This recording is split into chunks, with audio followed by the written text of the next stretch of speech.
तो निश्चित तौर पर 90% लोगों को इस बात की पीड़ा है कि हनुमान जी तो आप निकाले, खूब निकाले, 100 निकलते हैं और 200 निकलने शुरू हो जाए, क्योंकि हमारे पानीपत की संस्कृति से वो मामला जुड़ा हुआ है। हनुमान जी हमारी प्राचीनतम संस्कृति को दर्शा रहे हैं और निश्चित तौर पर पानीपत हनुमान जी की वजह से जाना जाता है। विकास जी ने तो और भी कर दिया, 5-6 सालों से वो हनुमान जयंती उत्सव मनाया, और भी जानने लगे। तो कहने का अर्थ ये है कि हनुमान जी पानीपत को एक नई पहचान देते हैं कि जब आप दिल्ली, ग्वालियर, इंदौर कहीं भी जाए, वहां पे कहते हैं आपके हनुमान जी निकलते हैं, लेकिन हनुमान जी के पीछे आपके अंतःकरण में क्या चल रहा है वो विचार करने वाली बात है। उसके लिए हम लोग इकट्ठे हुए हैं। मेरी सभी वक्ताओं से निवेदन है, करबद्ध प्रार्थना है कि केवल टिप्पणी इस बात पे करें कि इसको कैसे सुधारा जाए, इसको दिशा और दशा इसकी कैसे ठीक की जाए, उसके लिए हम लोग इकट्ठे हुए हैं और अपने अपने विचार भी रखेंगे किस प्रकार से इसको ठीक किया जाए। हम किसी की धार्मिक भावनाओं को आहत करने के लिए इकट्ठे नहीं हुए हैं।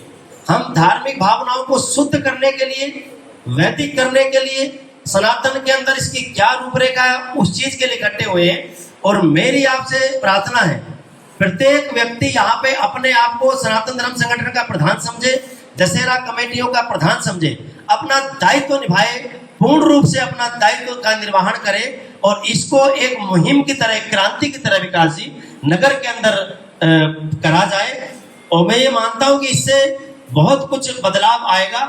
आप देखें, हनुमान जी 14-14 वर्षों के बच्चों को हनुमान जी का स्वरूप उठा रहे हैं या उठवा रहे हैं, वो फिर हंसी के पात्र हो रहे हैं। दूसरा धर्म के लोग भी उसकी हंसी उड़ा रहे हैं। कोई हनुमान जी की पूंछ खींच रहा है, कोई हनुमान जी के गदा को लेकर कर रहा है, कोई किसी प्रकार से पशु पक्षियों की आवाज निकाल के हनुमान जी के आगे नृत्य कर रहा है। ये सारी चीजें हमारे सनातन धर्म के लिए ठीक नहीं है। धर्म मर्यादित होना चाहिए, धर्म संस्कारित होना चाहिए, ऐसा मेरा विचार है। मैं इसी बीच में आप सभी से निवेदन करूंगा कि इस विषय में अपने अपने विचार प्रकट करें। हाँ, अपने अपने विचार प्रकट। हमारे किशन रेवड़ी जी ने एक सुझाव दिया सुबह मुझे कि हम इसमें 11 सदस्यीय टीम विकास जी हम बनाएंगे, जो इस बात को वॉच करेगी, देखेगी कि कहाँ हम अभद्रता रखें, भगवान की मर्यादाओं का पालन ही ना करें और मेरा प्रोग्राम हिट हो जाए। तो ऐसा हिट होने का कोई फायदा नहीं, समाज को और धर्म को हानि हो रही है। आने वाले हम तो आज 75% पे खड़े हैं, हमारे बच्चे और भी यूनिक हो जाएंगे, वो 150% पे खड़े हो जाएंगे, 100 पे नहीं 150 पे। वो सोचेंगे ऐसा करने से और कुछ हो जाएगा। अभी आपने देखा एक नाई की दुकान पे भगवान कृष्ण का रूप धारण करके सैलून पे बाल कटवाए गए, उसका संज्ञान लिया गया, मुकदमा दर्ज हुआ। मेरे को नहीं लगता कि आने वाले टाइम में कोई बाल ठीक तरीके से या नाई के यहाँ जाएगा और कुछ उसका नाम कृष्ण भगवान होगा तब भी उससे बाल नहीं कटवाए, क्योंकि मुकदमा दर्ज हुआ है। जब आप धर्म को स्टिक करेंगे, धर्म मर्यादाओं के लिए बना है। पैर छूना माता पिता के मर्यादा का प्रतीक है, वो धर्म सिखाता है हमारे को। हेलो हाय करना हमारी मर्यादा नहीं है, माता पिता से हेलो हाय करना, उनके चरण वंदन करना हमारी परंपरा है। तो इस प्रकार से हम परंपराएं बनाएं, अपना अपना सब वक्तव्य देंगे। हमारे आज केशव जी से मेरी बात हुई, केशव जी ने कहा कि मेरी गाड़ी पूरी हिल गई। तरुण जी, परसों की बात है केशव जी, परसों इनकी पूरी गाड़ी हिल गई डीजे से, बच्चे बैठे हुए थे, बुरा हाल था। तहसील कैंप की घटना है, शीशे टूट गए और बेकरी की दुकान से सामान नीचे गिर गया। तो ये अभद्रता है, ये कोई धर्म नहीं है, अभद्रता है। हिंदुओं को, हिंदू धर्म को, सनातन धर्म को इस चीज के लिए आगे आना चाहिए। और मैं एक निवेदन और करता हूँ विकास जी आपके माध्यम से कि ये कोई सनातन धर्म संगठन का काम नहीं है। सनातन धर्म संगठन के अंदर सभी मंदिर अपना योगदान दे रहे हैं, इसलिए वो संगठन बना। और फिर उन्हीं में से एक किशन रेवड़ी को प्रधान सेवक के रूप में सेवा के लिए चुना गया। तो ये ऐसा ना सोचे कि सनातन धर्म संगठन का ये कार्य है। सनातन धर्म संगठन हम सबके बीच में से ही बना है और हमने हमारे में से एक बीच में से एक व्यक्ति को प्रधान सेवक के रूप में नियुक्त किया, उसका नाम किशन रेवड़ी है। और एक टीम बना दी गई जिस प्रकार से यूनाइटेड नेशन बना हुआ है, वही सीधी सी बात है। तो हम सब अपना अपने बैनर के तले इस काम को करें, ऐसी मेरी प्रार्थना। सभी मंदिर, सभी एमसीज, सभी नगर के प्रशासन के बंदों से हम बात करेंगे।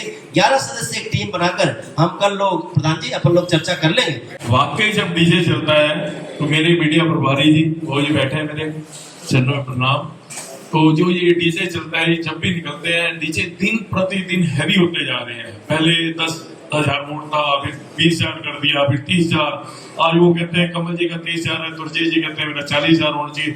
दिन प्रतिदिन हैवी होते जा रहे हैं, जिस वजह से वाकई ही सही बात है, फैक्ट्री में सामान रखा हुआ गिरता है, गाड़ी हिलती है, और किसी घर में भी कोई पेशेंट है तो उस व्यक्ति से जाके, उस परिवार से जाके पूछो जिसके आगे से डीजे अगर जाम की वजह से रुक जाता है और उस घर में कोई बुजुर्ग बैठा है या वो बीमार है या उनकी माता जी कोई परिवार में बीमार है, तो उनके हालात पूछो। तो मेरी आप सबसे एक रिक्वेस्ट है, हमारा क्लब श्री कृष्णा दशहरा कमेटी की ओर से मैं भी यही चाहता हूँ अपने सारे बड़े भाइयों से, बुजुर्गों से, कि इस पे संपूर्ण बैन लगाया जाए, प्रतिबंध लगाया जाए। जो दशहरा कमेटी के अंदर जो भी सभाएं आती हैं, मेरी उन सभाओं के चरणों में हाथ जोड़कर विनती है कि इस पर प्रतिबंध लगाया जाए, डीजे मत लगाया जाए। करता है कि जो एज लिमिट है, ताकि जो छोटे बच्चे ना बैठे, अनुमान ना बने। हम आते हुए भी ये डिस्कस कर रहे थे, आज जब रेवड़ी साहब का फोन आया कि आज हमारी मीटिंग है, तो हम अब जब आ रहे थे तो तब भी ये डिस्कस कर रहे थे। थोड़ा सा हम लेट हो गए क्योंकि अब काफी लोग हनुमान बैठ चुके हैं, 40 दिन वाले 21 दिन पे जो बैठते हैं वो बैठ चुके हैं। अब एक तो एज लिमिट होनी चाहिए कि एक मिनिमम एज तो जरूर होनी चाहिए जो हनुमान बने, तो एक तो वो होना चाहिए। चलो जो पिछले इस साल तो जो हो गया, आगे साल हम ये ध्यान रखें। दूसरा जो डीजे है, डीजे की जो लिमिट है वो थोड़ी कम की जाए। डीजे बिल्कुल बंद ये पॉसिबल मेरे ख्याल नहीं हो पाएगा, इतना डीजे उद्योग की तरह चल रहा है। ये हम ऐसी बात कोशिश करें कि इस समय डीजे सारा बंद कर दे, तो वो ना करें, वाली बात ना करें। थोड़ा सा डीजे स्लो में, नॉर्मल में पहले बड़ा अच्छा चलता था, ढोल भी चलते थे, छोटा मोटा डीजे भी चलता था। एक तो हमारे यहाँ पानीपत में कंपटीशन हो गया है, कंपटीशन का एक माहौल है कि एक से एक दूसरे वाला कंपटीशन बड़ा करता है। तो थोड़ा सा ये हम हनुमान सभा को, एक जो 11 मेंबर कमेटी बन रही है उसकी ड्यूटी बनती है कि वो सभी के पास जाए, सभी को समझाए कि किस तरह पानीपत शहर जिसमें बुजुर्ग भी हैं, बच्चे भी हैं, पढ़ाई भी का माहौल भी है, तो वो सारी चीजें ध्यान रखी जाए। इसलिए मेरे ख्याल से तो यही है कि जो कमेटी बनती है सभी हनुमान सभाओं से मिले, सबसे बात करे और उनको समझाए कि इन फ्यूचर में इसको कैसे आगे बढ़ाना है। कि पानीपत की श्री हिंदू सत्संग मंदिर की जो हनुमान जी का स्वरूप है वो पाकिस्तान के टाइम से जो है वो चलता हुआ आ रहा है। तो जिस तरह आज के टाइम में जो भी हमारे बच्चे, जो भी हमारी नई संस्थाएं जितनी भी बनी है, वो जब मूर्ति लेने भी जाते हैं तो तब भी 100 बच्चा इकट्ठा होकर डीजे के साथ लेने के लिए मूर्ति जाता है। मैं आप सबको बता दूं कि हमारे मंदिर के प्रांगण के अंदर जिस दिन मूर्ति आती है, प्रधान या लाने वाले के अलावा तीसरे को भी नहीं पता होता कि मूर्ति कब मंदिर के अंदर आ गई है। जिस तरह, क्योंकि हम सभी इस धर्म से जुड़े हुए हैं। मैं बचपन से ही हनुमान सभा के साथ मैंने भी व्रत रखे हैं, मैं भी मंदिर में सोया हूं। इतने सालों से हमने मंदिर के अंदर हनुमान सभा के साथ जुड़े हुए हैं। लेकिन जिस तरह अब मूर्ति लेने जाते हैं, मूर्ति को हाथों में लेकर डीजे के आगे हनुमान स्वरूप या दूसरे इस तरह नाच रहे होते हैं कि जैसे वो भगवान नहीं, एक किसी प्रोग्राम के अंदर नाच रहे हो। तो मुझे तो ये बहुत बुरा लगता है, क्योंकि हम अकेला मैं आवाज उठाऊंगा तो ये बंद नहीं हो पाएगा। आज सनातन धर्म संगठन जो पानीपत के सभी मंदिरों का एक संगठन है, उसने अगर ये आवाज उठाई है तो मैं इस बात का सराहना करता हूं कि प्रधान जी, रमेश माटा जी, सभी ने बैठ के अपने मन के अंदर अगर ये आवाज उठाई है तो मैं इनके साथ तन मन धन से इनके साथ हूं। और सबसे बड़ा, अभी मेरे अरोड़ा जी ने, रीत जी ने बात कही कि आवाज कम कर दो। मैं आपको बता दूं कि हमारे कहने से भी बच्चे आवाज तो छोड़ो, डीजे भी बंद नहीं करेंगे। अगर आप कहो ना कि मैं अगर किसी को जाके कह दूं कि डीजे बंद कर दो या आवाज कम कर दो, तो मेरे बच्चे भी नहीं करेंगे।